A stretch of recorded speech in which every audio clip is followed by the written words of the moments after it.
Assalamualaikum warahmatullahi wabarakatuh. Izin memperkenalkan diri, nama Revinda Eka Aprilianti, NPM 2111000083 dari Prodi Pendidikan Matematika Universitas Islam Negeri Raden Intan Lampung. Dengan dosen pembimbing 1, Ibu Rosida Rahmawati MNPD PhD, dan dosen pembimbing 2, Ibu Arini Alhaq MPD.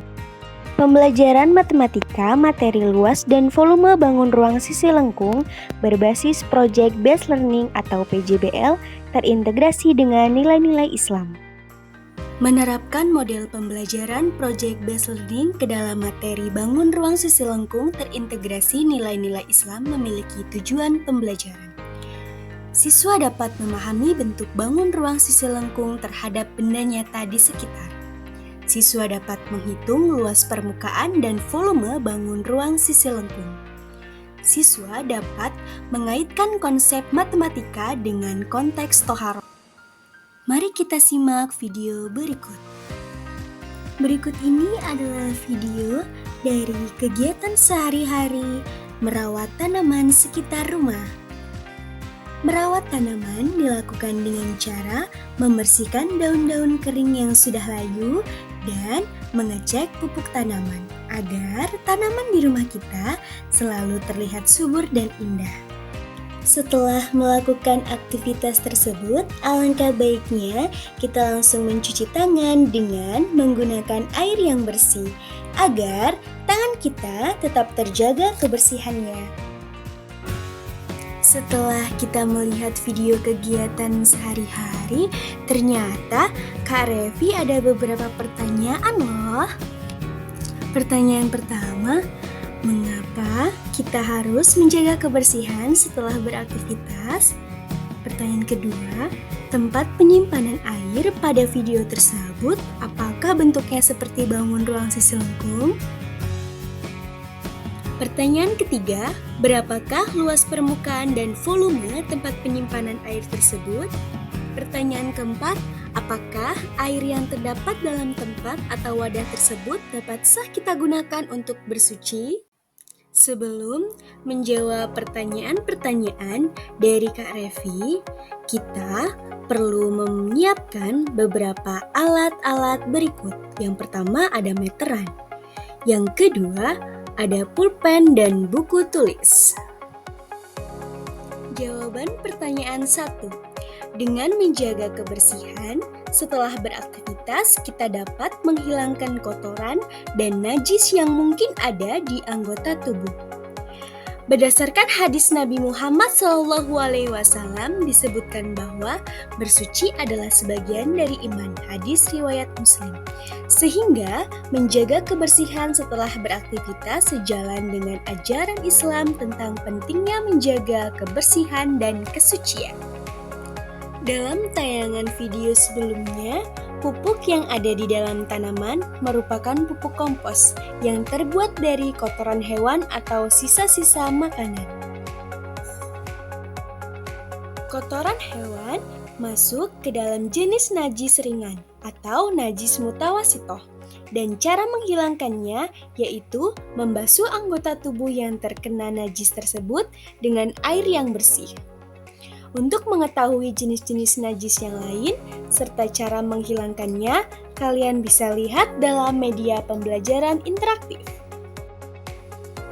Jawaban pertanyaan 2. Dalam video tersebut, terlihat bahwa tempat penyimpanan air itu berbentuk drum air. Bentuk dari drum air itu menyerupai bentuk bangun ruang sisi lengkung, yaitu bangun ruang tabung yang memiliki tinggi dan alas berbentuk lingkaran. Jawaban pertanyaan 3. Untuk mengetahui luas permukaan dan volume dari drum air yang digunakan sebagai tempat penyimpanan air, kita harus mengetahui tinggi dan diameter alas dari drum itu. Dan cara mengukurnya, kita dapat gunakan meteran dan hasilnya dapat ditulis atau kita catat pada buku tulis dengan menggunakan pulpen. Kegiatan selanjutnya yaitu kegiatan pengukuran. Kita gunakan meteran untuk mengukur tinggi dari drum air tersebut.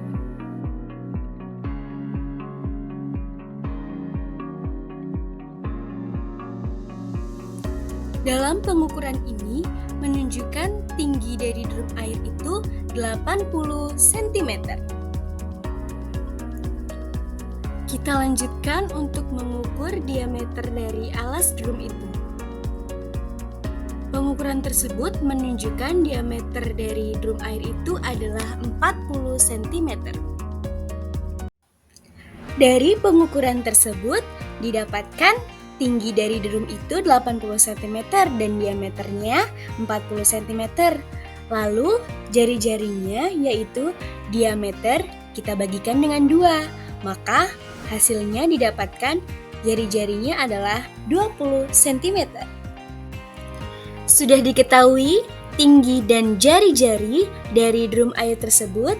Selanjutnya kita lanjutkan untuk mencari luas permukaan dari drum air dengan menggunakan rumus 2πr dalam kurung R ditambah T. Selanjutnya kita masukkan angka ke dalam rumus, yaitu 2 dikali dengan pi-nya 3,14, R-nya 20, dan T-nya 80.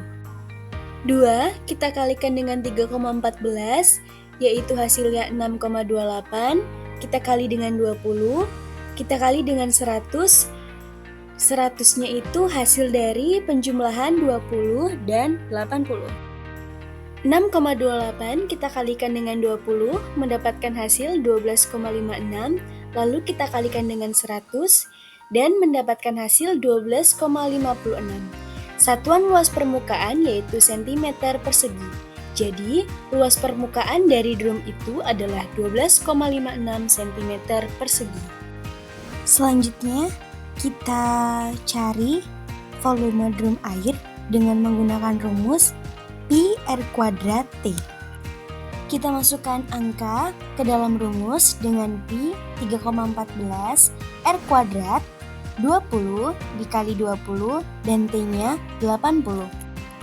Kita tulis ulang 3,14 kita kalikan dengan 20 kita kali 20 hasilnya 400, lalu kita kalikan lagi dengan 80. 3,14 kita kalikan dengan 400 hasilnya 1256 atau 1256.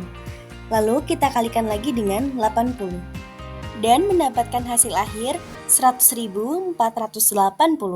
Karena volume satuannya adalah cm kubik, maka hasilnya 100.480 cm kubik.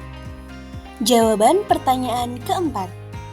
Untuk mengetahui apakah air yang terdapat dalam drum air itu dapat sah digunakan untuk bersuci, ada beberapa hal yang perlu kita perhatikan. Yang pertama, jenis air yang terdapat dalam drum air tersebut. Yang kedua, volume air yang terdapat dalam drum air tersebut. Dapat kita lihat bersama bahwa jenis air yang terdapat dalam drum air itu adalah air yang mengalir langsung dari dalam sumur melalui pipa air. Maka air tersebut dapat dikategorikan dalam jenis air mutlak, yaitu air yang suci dan mensucikan.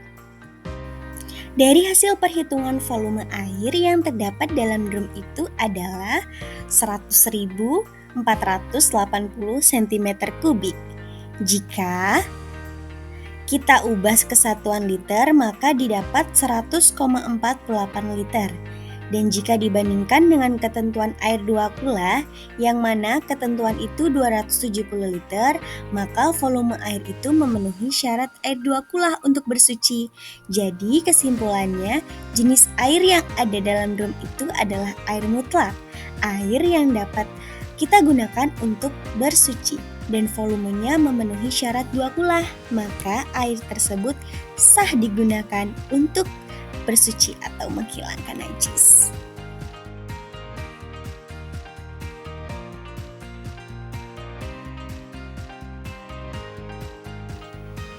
Setelah memahami contoh, analisis proyek, dan bagaimana cara menjawab pertanyaan-pertanyaannya, sekarang saatnya kalian menerapkan pengetahuan tersebut pada tugas project based learning yang telah diberikan oleh Kak Revi.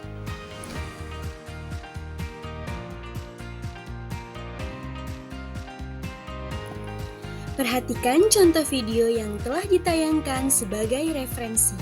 Selamat mengerjakan!